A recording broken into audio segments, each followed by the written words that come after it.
3월이 됐죠.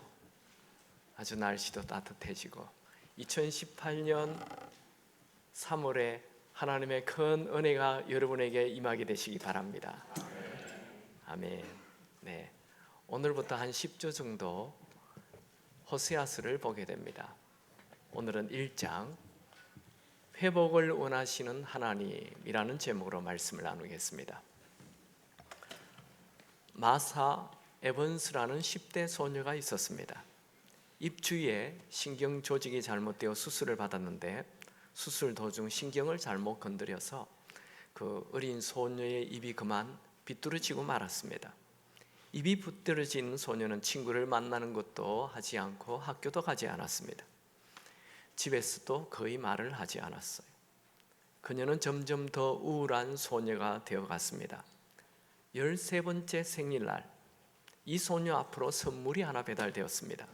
굉장히 아름다운 치자꽃이었는데 누가 보냈는지 이름이 없었습니다. 단지 마샤, 내가 너를 사랑한다 라고 적은 메모지만 있었습니다. 치자꽃을 보고 있던 마샤가 몇 달 만에 입을 열었습니다. 엄마, 누가 이 꽃을 보냈을까? 글쎄 누굴까? 아마 너를 좋아하는 남학생이겠지.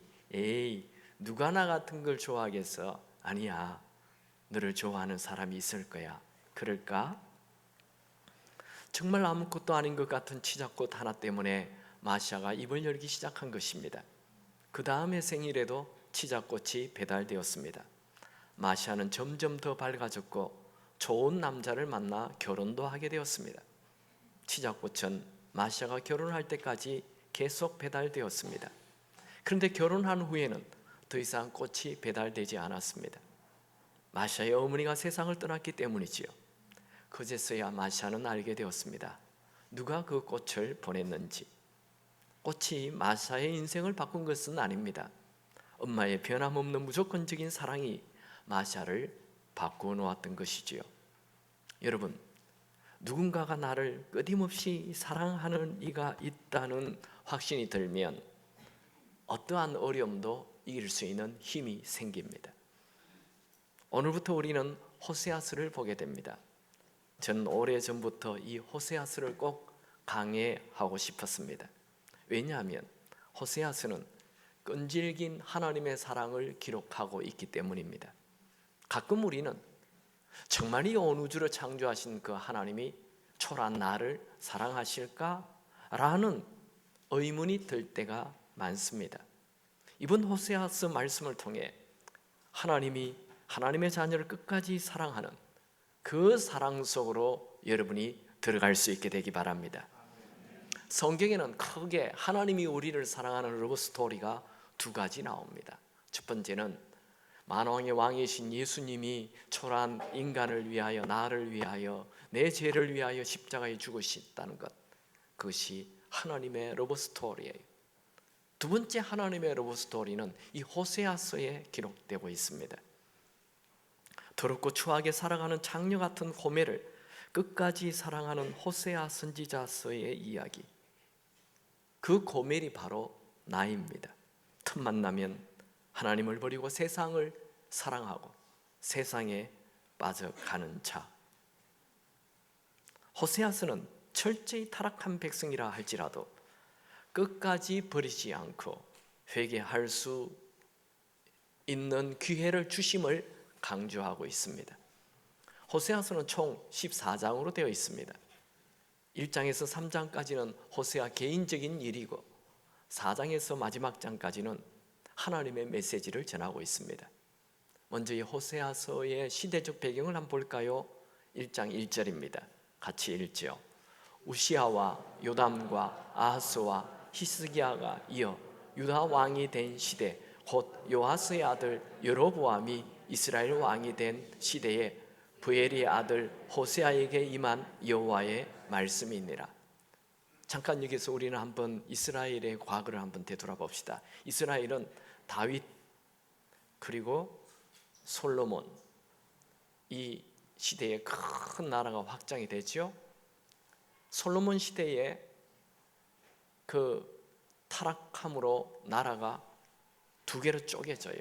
솔로몬이 죽고 그의 아들 르호보암은 남쪽 유다를 다스리게 되고, 그 위에 북이스라엘은 10개 지파가 솔로몬의 신하였던 여로보암이 다스리게 됩니다. 그러니까 이스라엘은 북이스라엘과 남유다로 두 개로 쪼개졌습니다. 근데 오늘 본문에 나오는 호세아는 이 북이스라엘의 선지자입니다.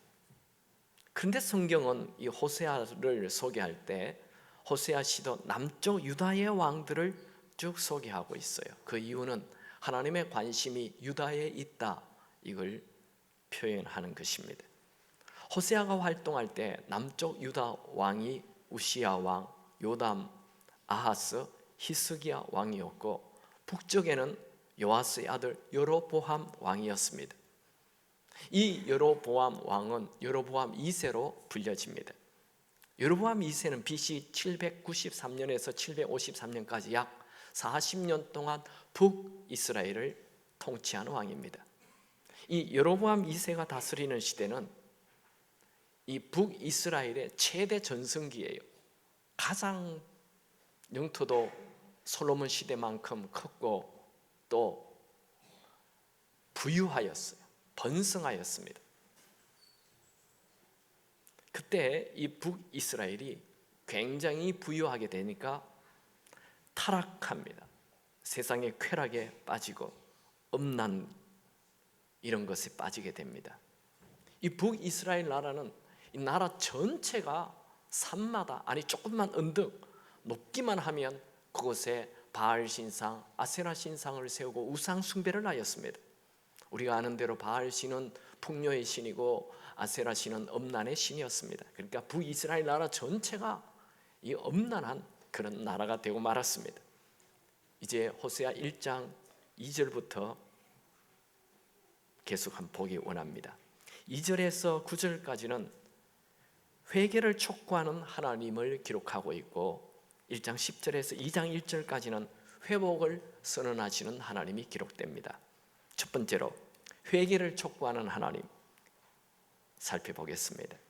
호세아 1장 2절 3절을 같이 읽습니다. 시작. 여호와께서 처음 호세아에게 말씀하실 때 여호와께서 호세아에게 이르시되 너는 가서 음란한 여자를 맞이하여 음란한 자식들을 낳아라.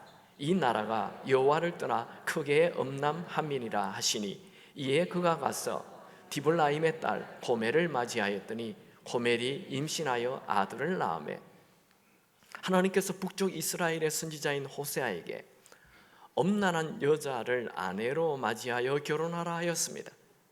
이거 진짜 일어난 일일까요? 아니면 그냥 비유로 만들어낸 이야기일까요? 여러분, 성경에 지명이 나오고 이름이 정확하게 기록되는 것은 비유가 아닙니다. 역사적인 사실입니다. 호세아가 살았던 시대의 왕이 기록되고 있어요. 호세아의 아버지 이름이 기록되고 그가 결혼한 창녀의 그 고멜 아버지의 이름도 기록됩니다. 그러니까 이 이야기는 만들어낸 이야기가 아니라 진짜 팩트, 사실이라는 거예요. 그러면 왜 하나님이 보통 사람도 아니고 선지자인 호세아를 창녀와 결혼하라고 합니까? 그 창녀가 바로 이스라엘 사람과 똑같기 때문이라는 것이죠. 호세아 당시 여로보암 2세가 다스리는 시대는 너무나도 세상적으로 부유하고 번성하였기에 영적으로 타락합니다. 그런데 이것은 구약이나 신약이나 지금이나 다 똑같아요. 사람은 어려울 때, 힘들 때 별로 타락하지 않습니다. 오히려 부유하고 번영하고 몸이 건강하고 시간이 남아 돌 때 타락합니다. 그러므로 모든 일이 잘 될 때 우리는 영적으로 깨어 있어야 합니다. 고난이 올 때는 하나님을 붙잡게 되어 있어요. 나오지 않던 새벽 예배도 나오고 기도도 하죠. 그러나 뭔가 잘 되면 쉽게 하나님을 버리고 세상의 헛된 것을 향해 마음을 쓰게 되어 있습니다. 얼마 전에 구소련에 선교하는 선교사님이 저희 교회 3부 예배 와서 이 말씀을 전했는데, 자기 교회에는 예배 드리기 위하여 4시간 5시간 버스를 타고 기차를 타고 오는 분이 있다는 거예요. 우리 한국도 1950년 60년도에는 예배 드리기 위하여 산을 넘고 강을 건너 예배 드리는 그런 열정이 있었어요. 여러분, 여러분의 신앙도 한번 점검해 보시기 바랍니다.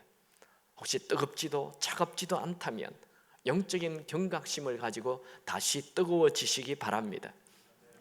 이 호세아의 위대함은 이런 장녀와 결혼하라는 이 엄청난 희생을 요구하시는 하나님의 말씀에 그냥 순종한다는 거예요. 여러분, 누가 장녀와 결혼하겠습니까? 더더구나 선지자인 호세아가 장녀와 결혼한다면 사람들이 다 비웃지 않을까요? 여러분, 호세아의 뜻은 구원자라는 뜻입니다. 이 호세아와 똑같은 이름이 구약에 여호수아도 똑같은 뜻이고, 또 신약에 예수라는 말도 똑같은 뜻입니다. 여러분, 신이신 예수님이 인간의 몸을 입고 이 더럽고 추악한 이 세상에 오신 것, 호세아가 장녀와 결혼한 것과 사실 똑같은 것이지요. 진짜 선지자는 하나님 말씀에 그냥 순종합니다. 내 형편이나 사람들의 평판 뭐 이런 건 중요하지 않습니다. 그냥 순종하는 것이죠. 호세아가 고멜과 결혼하여 세 자녀를 낳았습니다. 첫 번째 자녀는 이스르엘입니다. 4절 5절을 읽겠습니다. 여호와께서 호세아에게 이르시되 그의 이름을 이스르엘이라 하라. 조금 후에 내가 이스라엘의 피를 예후의 집에 갚으며 이스라엘 족속의 나라를 피할 것임이니라. 그날에 내가 이스라엘 골짜기에서 이스라엘의 활을 꺾으리라 하시니라. 이스라엘의 뜻은 하나님께서 흩으신다. 이건 앞으로 이스라엘 나라, 북이스라엘 나라의 파멸을, 멸망을 예언하는 거예요. 호세아 선지자가 고멜이라는 장녀와 결혼하여 아들을 낳자 주변 사람들이 그 아들의 이름이 뭐요? 이렇게 물으니까 이스라엘이라 이렇게 대답해요. 아니, 왜 이름을 흩었다, 멸망한다, 망한다 그런 뜻 이스라엘이라고 이름을 지었습니까? 이렇게 물으면 호세아가 그때 메시지를 전해요. 우리 아들의 이름이 이스라엘이라고 지은 것은 하나님께서 이 나라 북이스라엘을 곧 흩으시고 망하게 할 것이라는 예언인 것입니다. 호세아의 아들 이스라엘의 이름이 불려질 때마다 하나님께서 이 북이스라엘을 망하게 하겠다는 경고가 울리는 것입니다. 이스라엘이라는 이름은 이스라엘 사람들이 익히 잘 아는 꼴짝입니다. 이스라엘 골짜기에서 북이스라엘 왕 중에 제일 악한 왕이었던 아합 왕의 자녀 70여 명이 비참하게 살해된 곳입니다. 정말 호세아가 자기의 첫 아들 이스라엘을 낳고 얼마 지나지 않아 BC 722년에 아수르가 북이스라엘을 공격해서 이 북이스라엘은 다 흩어지고 역사에서 사라집니다. 호세아가 두 번째 자녀를 낳았습니다. 6절 7절입니다. 같이 읽겠습니다. 호멜이 또 임신하여 딸을 낳음에 여호와께서 호세아에게 이르시되 그의 이름을 로르하마라 하라. 내가 다시는 이스라엘 족속을 긍휼히 여겨서 용서하지 않을 것임이니라. 그러나 내가 유다 족속을 긍휼히 여겨 그들의 하나님 여호와로 구원하겠고 활과 칼이나 전쟁이나 말과 마병으로 구원하지 아니하리라 하시니라. 호세아가 두 번째 자녀를 낳았는데 딸입니다. 하나님은 그 딸의 이름을 로르하마라 지어라 했어요. 루하마는 동정, 긍휼, 은총 이런 뜻입니다. 거기에다가 아니다, 없다라는 뜻인 로자를 붙였어요. 그러니까 로르하마는 동정이 없다, 긍휼이 없다, 은총이 없다 이런 뜻입니다. 여러분, 오늘 우리가 살아가는데 하나님의 긍휼, 하나님의 은혜, 하나님의 은총이 없다면 우리는 어떻게 되겠습니까? 지금 우리가 호흡하고 있는 것 다 하나님의 은혜 아닙니까? 살고 있는 이 모든 것이 다 하나님의 긍휼, 은혜입니다. 하나님의 긍휼이 없다면 태양도 없고 지구에 바람도 없고 비도 없고 논밭에 수확도 없고 달도 없고 달이 없으면 바닷물에 조수간만의 차이가 없죠. 바다는 다 썩게 될 것입니다. 물고기 다 죽고 이 지구는 더 이상 돌지도 않고 지구에 대재앙이 올 것입니다. 여러분, 우리에게 하나님의 긍휼이 없다면 우리는 단 1초도 살 수 없게 됩니다. 우리가 오늘 존재하는 것은 다 그분의 은혜이며 그분의 긍휼입니다. 하나님을 떠난 자는 하나님께서 긍휼을 멈추겠다는 것입니다. 로루하마는 하나님께서 북이스라엘을 더 이상 긍휼히 여기지 않고 더 이상 불쌍히 여기지 않겠다는 말씀입니다. 그러나 남쪽 유다는 긍휼히 여기겠다 말씀하셨습니다. 이제 호세아가 세 번째 자녀를 낳습니다. 8절 9절입니다. 같이 읽습니다. 고멜이 로루하마를 젖댄 후 또 임신하여 아들을 낳으며 여호와께서 이르시되 그의 이름을 로암미라 하라. 너희는 내 백성이 아니요 나는 너희의 하나님이 되지 아니할 것임이라. 세 번째 자녀는 아들이었어요. 그 아들의 이름은 로암미입니다. 암미는 내 백성이라는 뜻인데 로자가 붙었으니 내 백성이 아니다 이런 뜻입니다. 여기에 세 자녀를 낳는 데 있어서 특이한 점은 호세아가 아들을 낳고 딸을 낳은 것이 아니고 고멜이 아들을 낳고 딸을 낳았다는 거예요. 여러분, 우리는 그 창세기나 아니면 마태복음 보면 이 이스라엘의 족보가 쭉 나오는데 언제나 아버지가 아들을 낳고 아버지가 누가 누구를 낳고 이렇게 아버지가 항상 아들을 낳는 것이 유대인들의 기록하는 이 습성입니다. 엄마가 아들을 낳는 게 아니에요. 그런데 오늘 본문에는 고멜이 엄마가 아들을 다 낳고 있어요. 이건 뭘 얘기합니까? 호세아가 장녀인 고멜과 결혼했는데 이 고멜이 자기 마음대로 잠을 자고 와서 아이를 낳았다는 것을 암시하는 것입니다. 참 기가 막힌 노릇입니다. 호세아는 한 번도 아니고 세 번이나 이름도 모르는 사람과 잠을 자고 와서 아기를 낳은 이 고멜을 보며 마음이 찢어집니다. 어찌 호세아가 이런 여인을 계속 사랑할 수 있습니까? 이때 하나님께서 호세아에게 마치 이렇게 얘기하는 거예요. 호세아야, 너의 심정을 내가 안다.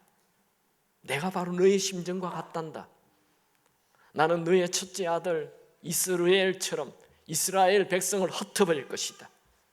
나는 너의 둘째 딸 로루하마처럼 이스라엘 백성들을 더 이상 불쌍히 여기지 않을 것이다. 나는 너의 셋째 아들 로암미처럼 그 북이스라엘 백성들을 내 백성이라 부르지 않겠노라. 여러분, 사실 우리는 하나님이 우리를 흩으시고 긍휼을 멈추시고 내 백성 아니라 이렇게 말씀하신다 해도 우리는 할 말이 없습니다. 우리의 삶을 되돌아보면 죄악이 가득하고 틈만 나면 하나님보다 세상을 사랑하고 하나님의 은혜를 잊어버리고 살아가고 있습니다. 하나님이 우리를 버리심 마땅합니다. 그러므로 우리는 오늘 이런 하나님의 경고를 귀담아 들어야 합니다. 우리는 이런 경고를 듣고 세상을 사랑하는 마음을 다시 하나님께로, 하나님 사랑하는 마음으로 돌이켜야 하는 것입니다. 이 세상에 제일 중요한 일이 뭘까요? 돈 버는 일 아닙니다. 성공하는 일 아닙니다. 어느 날 누가 찾아와서 예수님에게 물었죠. 이 세상에 제일 중요한 것이 무엇이냐고. 마음을 다하고 뜻을 다하고 힘을 다하여 주 너의 하나님을 사랑하라. 하나님을 사랑하는 것이 이 세상에 가장 중요한 일이다 말씀하였어요. 그런데 요즘 여러분들은 하나님 사랑하고 계십니까? 로마에게는 숙적이 있었습니다. 그것은 카르타고라는 나라였습니다. 그 나라에는 한니발이라는 유명한 장군이 있었죠. 그래서 로마가 크게 성장할 수가 없는 거예요. 항상 저 카르타고 때문에, 한니발 때문에 늘 어려움이 있어요. 근데 로마의 장군 스키피오가 이 한니발을 무찌르고 카르타고를 불태웠습니다. 이게 역사적으로 일어난 포에니 전쟁이에요. 정말 일어난 일이에요. 로마 군인들은 불타는 카르타고를 보며 환호성을 지르고 춤을 추었어요. 그때 로마의 장군 스키피오는 불타는 카르타고를 보며 눈물을 흘리기 시작했습니다. 그때 옆에 있는 부하들이 아니 장군님 이 기쁜 날 어찌 우십니까? 그때 이 스키피오 장군은 유명한 말을 남깁니다. 너는 저 불타는 카르타고 안에서 로마가 불타는 것이 보이지 않느냐? 로마가 우리의 숙적 카르타고가 있을 때는 늘 긴장하면서 조심하면서 살았지만 이제 우리의 숙적 카르타고가 무너지니 우리는 이제 스스로 타락하여 이 로마는 없어질 것이다, 그렇게 말한 것입니다. 정말 그랬죠. 로마가 성공했기 때문에 망하였죠. 여러분, 모든 일이 잘 되고 있습니까? 여러분의 몸이 건강하십니까? 여러분의 돈이 쌓이고 있습니까? 그래서 하나님하고 멀어졌습니까? 그래서 간절한 기도가 사라졌습니까? 그래서 자녀들이 교회를 멀리하고 있습니까? 여러분, 인간은 풍요와 번영을 주면 하나님과 멀어지게 됩니다. 여러분, 차라리 고난이 오더라도 하나님 가까이 하는 것이 축복입니다. 하나님과 멀어지면 하나님의 은혜, 긍휼 멈추어집니다. 여러분, 이 하나님의 경고를 귀담아 들을 수 있게 되기 바랍니다. 두 번째 메시지를 보겠습니다. 두 번째는 1장 그 이후에 1장 10절부터 나옵니다. 1장 2절에서 9절까지는 회개를 촉구해요. 여러분, 아버지가 아들에게 내가 너를 모른다, 내가 너를 버리겠다, 그건 말하는 거 진심 아니죠. 그건 경고인 거예요. 부모는 자녀를 버릴 수 없어요. 여러분, 아들 딸 키우다가 하도 말 안 듣고 그냥 계속 반항하고 불순종하고 이러면 아버지가 화가 나서 너 집 나가, 이렇게 얘기하면 진짜 나가는 놈이 있어요. 그 놈은 이 부모의 마음을 모르는 거죠. 부모가 진짜 나가라는 거예요. 경고예요, 경고. 자, 1장 10절을 같이 읽겠습니다. 다 같이 읽죠. 시작. 그러나 이스라엘 자손의 수가 바닷가의 모래같이 되어서 헤아릴 수도 없고 셀 수도 없을 것이며 전에 그들에게 이르기를 너희는 내 백성이 아니라 한 그곳에서 그들에게 이르기를 너희는 살아계신 하나님의 아들들이라 할 것이라. 여러분, 하나님은 이스라엘 백성들을 로암니, 너는 더 이상 나의 백성이 아니야, 이렇게 말하셨는데, 그렇게 경고하셨는데 1장 10절에 그러나 라는 말로 반전합니다. 여러분, 하나님이 우리가 행한 대로 심판하신다면 살아남을 자가 누가 있겠습니까?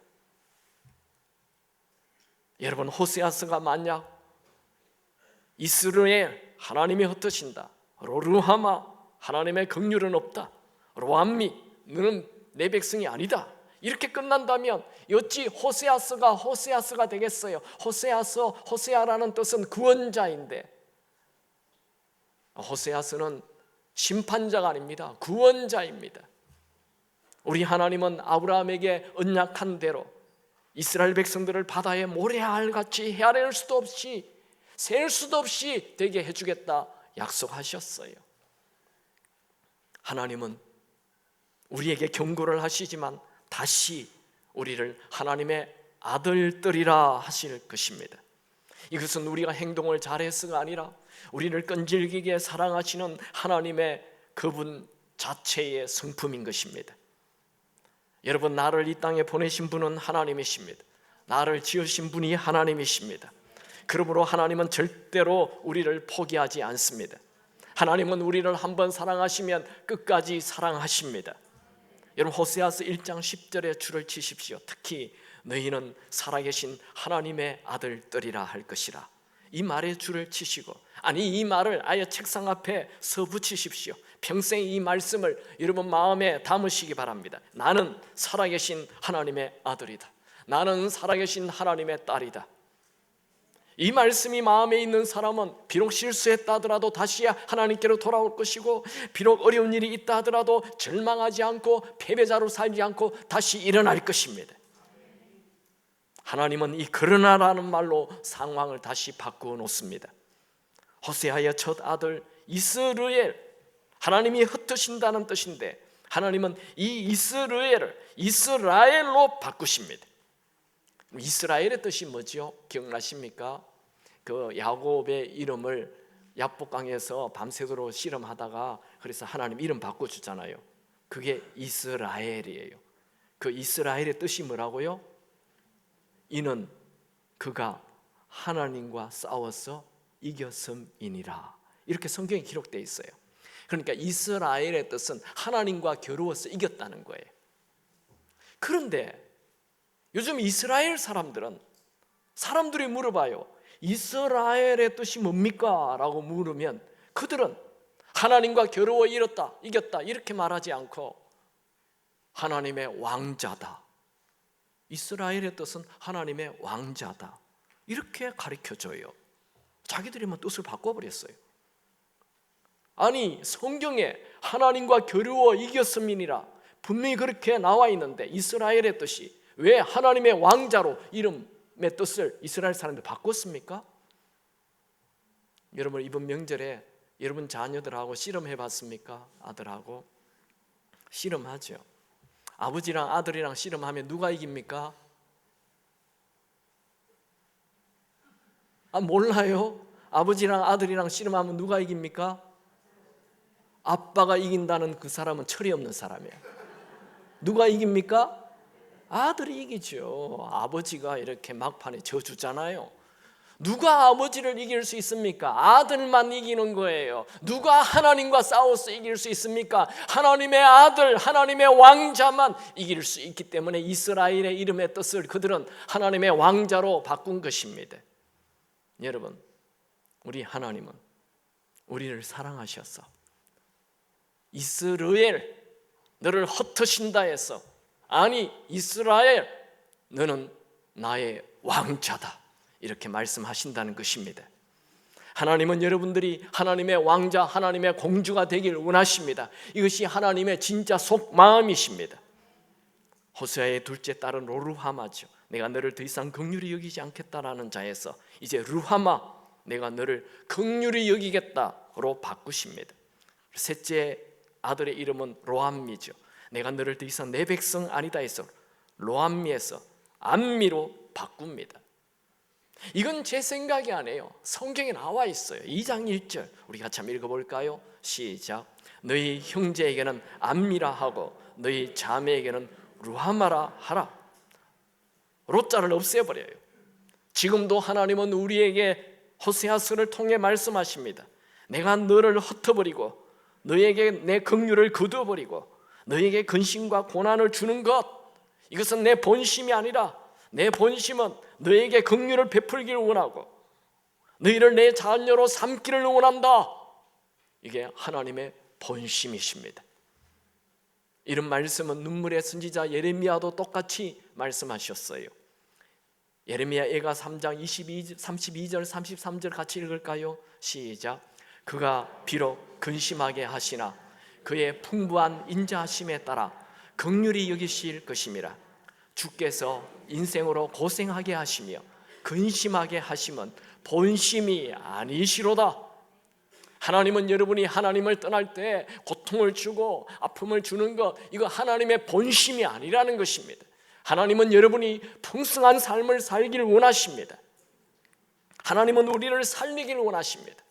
하나님은 우리에게 생명을 주시기를 원하십니다. 하나님은 우리에게 있는 모든 어둠을 제거하고 빛을 주시기를 원하십니다. 시편 36편 9절 말씀 다 같이 읽겠습니다. 진실로 생명의 원천이 주께 있사오니 주의 빛 안에서 우리가 빛을 보리이다. 작년에 그 배 목사님이 한번 설명해 주셨던 건데요, 우리가 이 노란색은 캄캄한 빛이 없는 곳에는 노란색이 보이지 않아요.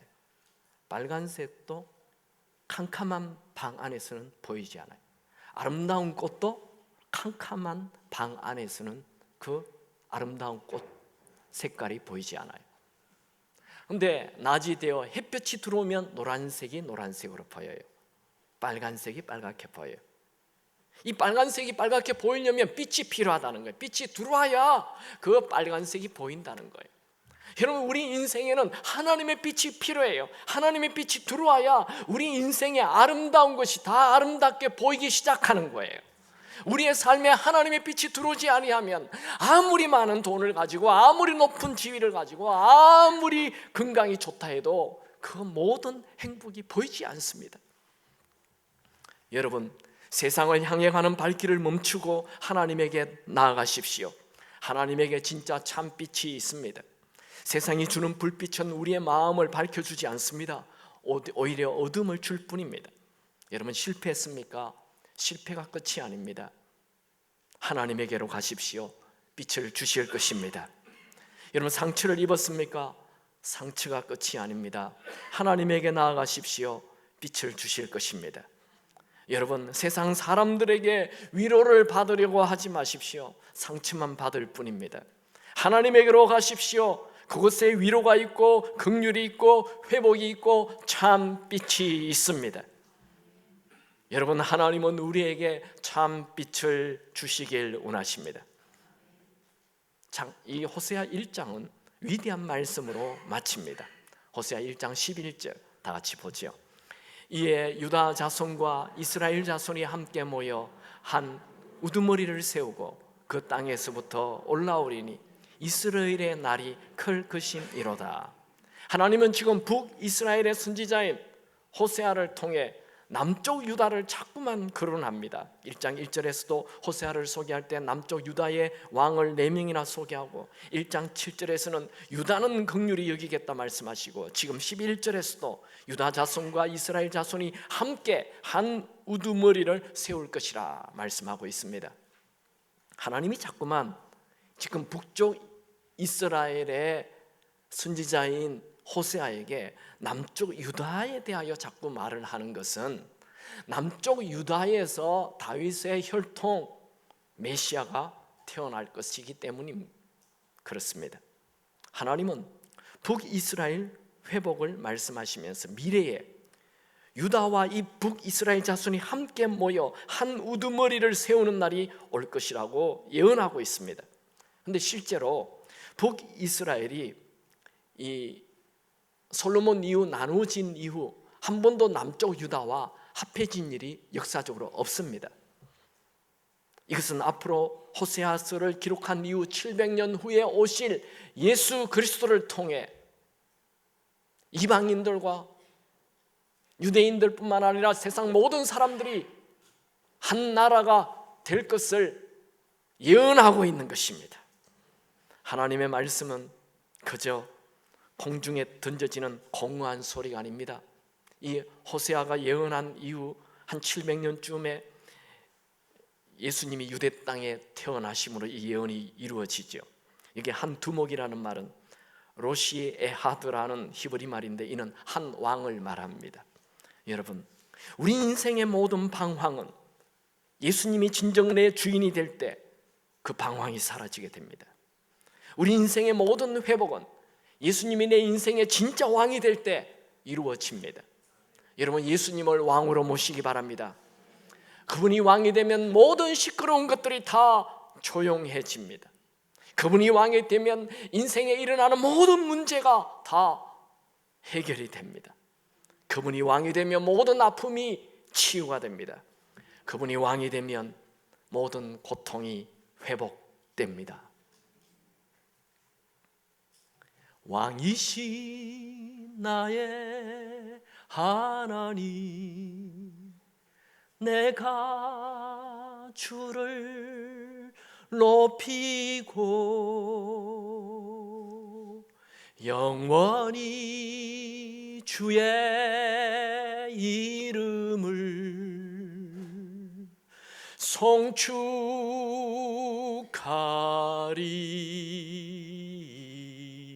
송축하리다. 목사님, 설교 시간에 왜 자꾸 노래를 합니까? 내 마음입니다. 말씀을 정리하겠습니다. 호세아는 북이스라엘 나라 전체가 바알과 아세라 신상에 절을 하고 영적으로 음란한, 영적으로 타락한 시대에 살면서 하나님으로부터 강력한 메시지를 듣게 됩니다. 그는 창녀인 고멜과 결혼함으로 고멜이 낳은 자녀들을 통해 몸으로 직접 체험하는 절망적인 상황이었는데 여전히 끝까지 사랑하시는 하나님의 본심을 알고 희망을 가졌습니다. 여러분, 나라가 무너지고 나라가 피하는 것보다 더 중요한 것은 살아계신 하나님이 여전히 나를 사랑하신다는 사실입니다. 여러분, 오늘 호세아 1장 10절 말씀을 여러분 마음판에 새기십시오. 너희는 살아계신 하나님의 아들들이라. 이 구절에 여러분의 이름을 넣으십시오. 누구누구는 살아계신 하나님의 아들이다. 김원태는 살아계신 하나님의 아들이다. 여러분의 이름을 다 넣어서 자매님들은 하나님의 딸이다 하면서 지금 한번 얘기해 볼까요? 누구누구는 시작. 하나님의 아들. 아멘입니까? 갑자기 힘이 좀 생깁니까? 마음이 뭉클해집니까? 감동이 있습니까? 이 말씀을 정말 믿는 자는 상황이 아무리 어렵고 어두워도 결코 절망하지 않을 것입니다.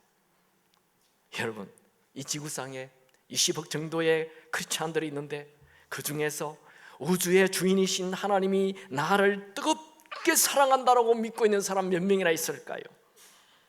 그 사랑 때문에 미치도록 나는 행복하다 말하는 자가 몇 명 있을까요? 그 사람이 여러분이 되길 주님의 이름으로 축원합니다. 우리가 자격이 있어서 하나님이 우리를 그토록 뜨겁게 사랑하는 것 아닙니다. 하나님이 우리를 만드셨기에 우리를 사랑하는 것이고 우리 안에 하나님의 아들 예수님이 계시기 때문에 우리를 그토록 사랑하시는 것입니다. 사회학자인 에이미 워너 박사는 하와이 군도의 카와이 섬에서 무려 30년 동안 역학 조사를 합니다. 왜냐하면 이 카와이 섬이 지옥의 섬으로 알려져 있거든요. 거기는 그 섬에 사는 사람은 대부분 사회 부적응자들이에요. 알코올 중독, 마약 중독, 삶이 엉망인 거예요. 그래서 왜 이 섬만 유독하게 이렇게 사회 부적응자들이 많은가? 그래서 이 한 1955년에 태어난 사람만 30년 동안 추적해서 조사를 합니다. 201명. 이 연구를 하면서 그는 대충 머리에는 생각해요. 불우한 환경이 이 아이들이 이렇게 사회 부적응자가 되고 알코올 중독, 마약 중독자가 되었을 것이다 라는 생각을 가지고 조사를 했는데 조사의 방향이 갑자기 확 바뀌게 돼요. 201명 중에 70%는 대부분 소년원에 가고 마약 중독, 알코올 중독자였는데 30%, 72명은 오히려 환경이 좋은 집안의 아들, 딸보다도 더 뛰어난 인생을 살고 있는 거예요. 아니 이게 어떻게 된 거냐? 그래서 이 72명의 아이들을 다시 조사하기 시작했어요. 그 아이들 중에는 우수한 성적으로 대학에서 장학금을 받고 사회적 모범이 되는 아이도 많았습니다. 그래서 아니 이 애들은 어떻게 해서 이렇게 뛰어난 인생을 살지? 나쁜 환경 속에서도 훌륭하게 성장하는 아이들, 그 이유가 뭔가? 다시 조사를 해봤는데 공통적인 한 원인을 발견하게 됩니다. 그것은 아무리 불행한 환경에 있다 하더라도 그 아이 한 명, 이 아이를 끝까지 사랑해주는 한 명이 있다면 그 아이는 성공한다는 거예요. 마이클이라는 아이는 전교 1등하는 학생인데 그 아이의 엄마는 16살, 아빠는 19살입니다. 엄마가 이 아이를 버리고 이 섬을 아예 떠나버렸고 아빠도 이 아이를 거의 돌보지 않아요. 그런데 이 마이클을 지켜준 자는 바로 할아버지였습니다. 그 할아버지가 그 손자를 뜨겁게 사랑해 주었습니다. 톨스토이는 이런 질문을 하였죠. 사람은 무엇으로 사는가? 답은 사랑입니다. 결론을 말하자면 언제나 자기 자신을 끝까지 믿고 지지해주는 사람 단 한 명, 한 사람만 있어도 그 사람은 아무리 불행한 환경에 있다 해도 망하지 않는다는 거예요. 이기는 인생을 산다는 것입니다. 여러분, 아무리 불우한 환경에 처한 사람이라도 한 사람만 변함없이 사랑해 준다면 그 사람이 인생 바뀐다고요? 네, 우리를 변함없이 무조건 끝까지 끈질기게 사랑해 주시는 분이 계십니다. 그분이 하나님이십니다. 그 하나님은 우리를 포기하지 않습니다. 성경은 하나님이 더럽고 추한 우리를 사랑하신다는 것을 친히 보여주기 위하여 호세아라는 한 선지자의 인생을 희생시켜서까지 그 사랑을 표현하고 계십니다. 여러분, 이 하나님의 끈질긴 사랑 때문에 절망을 버리고 희망을 가지기 바랍니다. 하나님은 여러분을 끈질기게 사랑하십니다. 사랑하는 기쁨의 교우 여러분, 여러분은 여러분이 생각하는 것보다도 하나님에게는 훨씬 더 소중한 자들입니다. 인생 최대의 비극은 하나님의 사랑을 알지도 못하고 믿지도 않고 받지도 못하며 사는 자들입니다. 여러분, 식물에는 흙이 필요하고 물고기에는 물이 필요하듯 사람에게는 하나님의 사랑이 필요합니다. 여러분, 하나님이 여러분을 끝까지 사랑하고 계심을 믿고 그 사랑을 받고 사십시오. 단 하루라도 우울해하거나 절망을 가지지 마십시오. 우리 하나님은 상한 갈대를 꺾지 않는 분이시며 꺼져가는 심지를 끄지 않는 분이십니다. 하나님은 결코 여러분을 잊지 않습니다. 사람들이 여러분을 잊어버리고 외면할지 몰라도 하나님은 여러분을 잊지 않습니다. 비록 여러분이 믿었던 사람이 떠날지 몰라도 하나님은 결코 여러분을 떠나지 않습니다. 하나님은 끝까지 여러분과 함께 하시고 끝까지 여러분을 사랑하십니다. 여러분, 인생은 하나님이 나를 사랑하신다는 것을 믿는 만큼, 하나님이 나를 사랑하신다라는 것을 믿고 그 사랑을 누리는 만큼 인생은 풍성해지십니다. 날마다 하나님의 풍성한 사랑 속에 사시기 바랍니다. 모든 일에 성공할 것입니다. 찬양하겠습니다.